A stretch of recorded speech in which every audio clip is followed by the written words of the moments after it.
and keep spending, got everything now. Jet paper, jet set, get gold around neck. Cause money makes the world go round. Šiais laikais, kai Lietuvą slegia krizė, žmonėms labai svarbu žinoti, kaip tinkamai tvarkyti savo finansus. Šiuo video reportažu mes ir bandysime išsiaiškinti, kaip tinkamai tai daryti.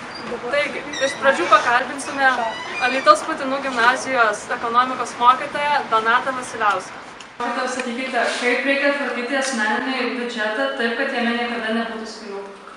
Pirmiausia, tvarkant asmeninį biudžetą visą laiką reikia labai kruopščiai suplanuoti savo bent jau mėnesio išlaidas ir pajamas. Ir stengtis taip, kad tų pajamų būtų daugiau negu išlaidų.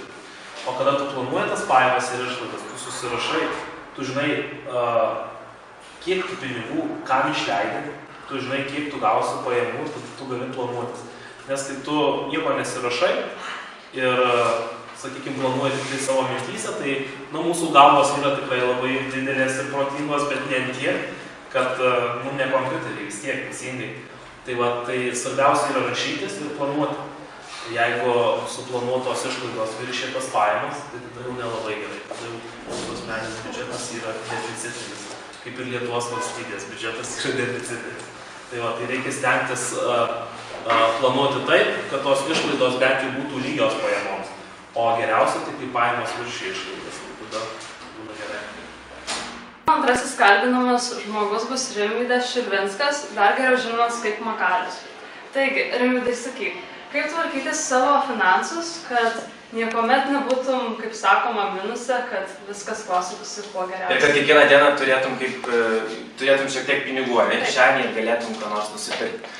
Tai iš tikrųjų aš galiu papasakoti, kaip aš visą laiką darau, nes iš tikrųjų dabar aš jau kaip ir turiu savo tam tikrą finansinį tokį atlyginimą, kiekvieną mėnesį gaunu tam tikrą sumelę pinigų, kurią galiu skirti savo asmeniniams išlaidoms. Nuomojuosi butą, tai žinoma visų pirma, tai aš visą laiką atsidedu tą sumą, vos tik tai gavęs atlyginimą, vos iš karto atsidedu sumą, kurią man reikės išleisti buto nuomai ir komunaliniams mokesčiams. Jeigu jums dar to daryti nereikia, gyvenat dar su tėvais ar kur nors, kur nereikia mokėti pinigų, tai tiesiog atsidėkit tam tikrą sumą dėl visiškai nenumatytų atvejų. Tarkim, aš kiekvieną savaitę po 100 litų savo atsidedu tam, kad aš galėčiau po kokių pusės metų išvažiuoti kur nors atostogauti, ar ne? Tarkim, arba man atsitiko koks nors nenumatytas atvejis, kaip tarkim pabrango, štai šiais metais labai pabrango šiluma ir man nelabai užteko pinigų jai susimokėti visiems komunaliniams mokesčiams, tai aš išleidau tos pinigus, tiesiog pasiėmiau savo iš tos dėžutės sukauptos. O kitas dalykas, tai aš tuos pinigus gaunu ne vienu metu, ne iš karto, o vis tik stengiuosi, kad man mokėtų atlyginimo dalimis. Tai va, toks ir dalykas, vis laiką dalimis pamažu, kad nereikėtų nuo mėnesio iki mėnesio tempti, aš vis laiką tempiu nuo savaitės iki savaitės.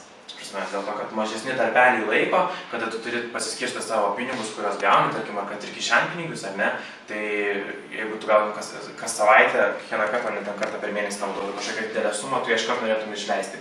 Bet aš vis laiką paskirstu, kad po savaitę man vis pervestų šiek tiek dalį tų pinigų ir tada aš taip ir išgyvenu ir pavalgęs būnu sveikas, laimingas. Sveiki, ačiū tau. Tai nėra kažką. Trečioje mano pašnekovė bus Ligita Paškevičiūtė, Alytaus Putinų gimnazijos mokinė, savo aktyvumu bandanti užkrėsti ir kitus mokinius. Mano nuomonė yra labai svarbu pinigus taupyti ir mokėti juos tinkamai praleisti kažkur. Tiesiog, kai gauni tą pinigų sumą, tarkim mano atveju, kadangi esu moksleivė, tai savaitį pinigų kišenpinigius, tai jo būtų galima juos atsidėti. Tarkim, ten išleidi kažkiek, o paskui vis tiek norisi kažką nusipirkti. Taigi, manau, jog tikrai labai yra svarbu taupyti ir tai yra tikrai gerai. Filmuojant šį reportažą sužinojau, kad savo finansus visuomet reikia planuoti. Kad prieš perkant daiktą reikia apgalvoti, ar iš tikrųjų jis tau yra reikalingas. Ir kad visada reikia atsidėti pinigų juodai dienai. Labai tikiuosi, kad šis video reportažas yra iš tiesų naudingas ir kad bent šiek tiek privers mus susimastyti, ar mes mokame savo finansais rūpintis tinkamai, ar tiesiog leidžiame juos neapgalvotai.